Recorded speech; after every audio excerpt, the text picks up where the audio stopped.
संसदेचा पावसाळी अधिवेशनाचा पहिला दिवस आहे आणि आज कॉक्रोच जनता पार्टीचं आंदोलन जे आहे ते संसदेवरती जाणार आहे आणि त्याकरता संपूर्ण देशभरातून कॉक्रोच जनता पार्टीला समर्थन देणारे युवक जे आहेत ते या ठिकाणी एकवटलेले असल्याचं आपल्याला पाहायला मिळतं आणि मोठ्या संख्येने हे युवक जे आहेत ते जंतर मंतरच्या या संपूर्ण रस्त्यावरती उतरलेले असल्याचं आपल्याला पाहायला मिळतंय। गेल्या अनेक दिवसांपासून सोनम वांगचुक यांचं खरं तर आमरण उपोषण जे आहे ते जंतर मंतरवरती सुरू होतं आणि या संपूर्ण उपोषणादरम्यान त्यांची तब्येत जी आहे ती संपूर्ण ढासळलेली होती। त्यामुळे हे केंद्र सरकारने या सगळ्या संदर्भात हस्तक्षेप करत दिल्ली पोलिसांनी सोनम वांगचुक यांना संपूर्ण सफदरजंग दिल्लीतलं जे हॉस्पिटल आहे त्या हॉस्पिटलमध्ये ॲडमिट केलेलं होतं, त्यांना दाखल केलेलं होतं। परंतु तरी देखील अभिजित दिपके जे कॉक्रोच जनता पार्टीचे प्रमुख आहेत त्यांनी स्वतःहून आता आंदोलनाची हाक दिलेली आहे आणि स्वतः आमरण उपोषणाला बसलेले असल्याचं आपल्याला पाहायला मिळते आणि या सगळ्या आंदोलनात ते अग्रेसर सहभागी सुद्धा झालेले असल्याचं आपल्याला पाहायला मिळतंय। देशभरातून तरुण तरुणी जे आहेत ते या ठिकाणी आलेले आहेत। अशीच एक तरुणी जी आहे ती अटल बिहारी वाजपेयी यांच्या वक्तव्याचं एक पोस्टर घेऊन या ठिकाणी आंदोलनात सहभागी झालेल्या आहेत। आपण त्यांना विचारणार आहोत कहाँ से आए हो आप और क्या आपका कहना क्या? राजस्थान से आई हूँ। मेरा कहना ये है कि अगर आज अटल बिहारी वाजपेयी होते तो वह भी आज एजुकेशन मिनिस्टर का रेजिग्नेशन मांगते, पीएम का रेजिग्नेशन मांगते, बिकॉज इस देश में लोकतंत्र नहीं रहा है। तो यही मैं कहना चाहती हूँ और मैं कहना चाहती हूँ कि आज अटल बिहारी वाजपेयी तो वो हमारे साथ होते हैं। दिल्ली पुलिस ने कहा है कि यहाँ से आंदोलन कोई संसद तक नहीं जाएगा, ऐसी भूमिका दिल्ली पुलिस ने रखी है।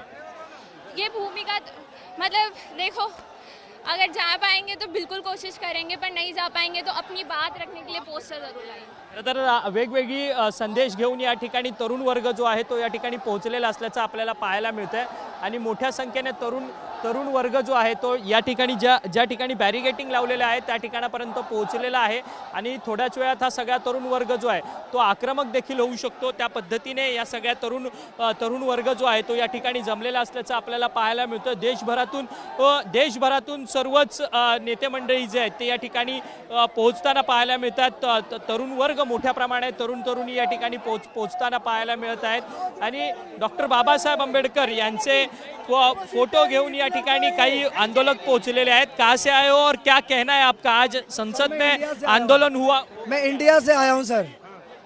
इंडिया देश के किस जगह से आए हो? सर मैं इंडिया से आया हूं। मैं आप संसद तक आज आंदोलन जाने वाला नहीं है, ऐसा दिल्ली पुलिस कह रही है। सर दिल्ली पुलिस ये तानाशाह नरेंद्र मोदी जी कितनी भी तानाशाह कर ले, लेकिन आज हम संसद मार्च करके रहेंगे, चाहे वो कुछ भी हो जाए, चाहे पुलिस बल कितने भी टाइट हो जाए।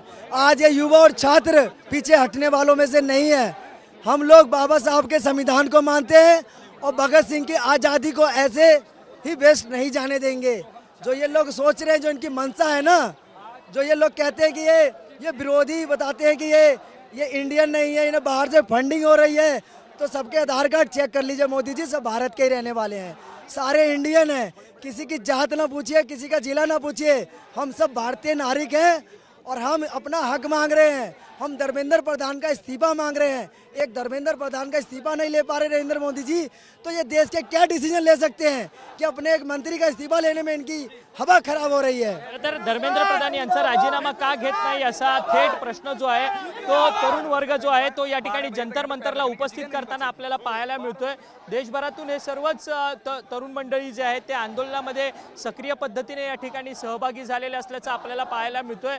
काही पुढे तरुण जे आहेत ते आक्रमक सुद्धा झालेले आहेत, बॅरिगेटिंग लावण्यात आलेली आहे, तरुणांना जंतर मंतर या ठिकाणापर्यंत पोहोचू दिलं जात नाहीये। त्यामुळे हा संपूर्ण तरुणांचा आक्रोश जो आहे तो आज आपल्याला या संपूर्ण जंतर मंतरच्या संपूर्ण परिसरामध्ये पाहायला मिळतोय आणि वेगवेगळे संपूर्ण ज्या काही त्यांच्या मागण्या आहेत त्या सातत्याने तरुण वर्ग जो आहे तो मांडताना आपल्याला या ठिकाणी पाहायला मिळतोय आणि मोठ्या संख्येने तरुण जे आहेत ते सध्या या जंतर मंतरवरती सामील झालेले आहेत आणि आंदोलन जे आहे ते त्यांच्याकडनं केलं जातं आणि दिल्ली पोलिसांकडनं खरं तर दिल्ली पोलिसांकडनं त्यांना सांगण्यात येतं भगत सिंगांचा फोटो घेऊन एक तरुण या ठिकाणी पोहोचलेला आहे। कहाँ से आए हो और आपकी क्या मांग है? आज के दिन में दिल्ली पुलिस जंतर मंतर से बाहर नहीं जाने दे रही है।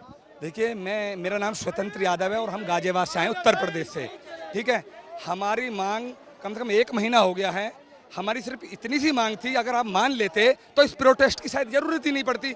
इतनी सी मांग थी कि आप शिक्षा मंत्री का इस्तीफा दिलवा दीजिए, क्योंकि जिस तरीके से शिक्षा मंत्री की उसमें मंत्री रहते हुए पेपर लीक हुआ है और 21 बच्चों ने जो आत्महत्या करी है, उनके माँ बापों से पूछिए दर्द कि दर्द क्या होता है। मैं भी 2 बेटों का बाप हूँ हैं, और आज मैं अपने बच्चों के भविष्य के लिए लड़ने यहाँ जंतर मंतर आया हूँ।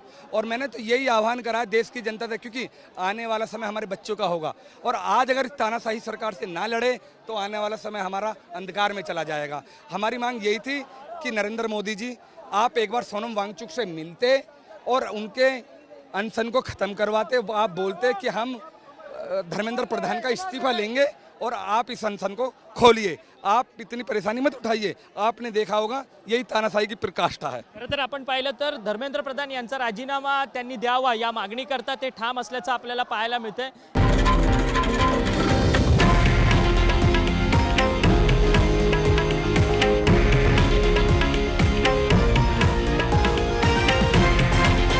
हे आहे देशातील नंबर 1 न्यूज नेटवर्क आणि आपण पाहत आहात TV9 मराठी, एकमेव।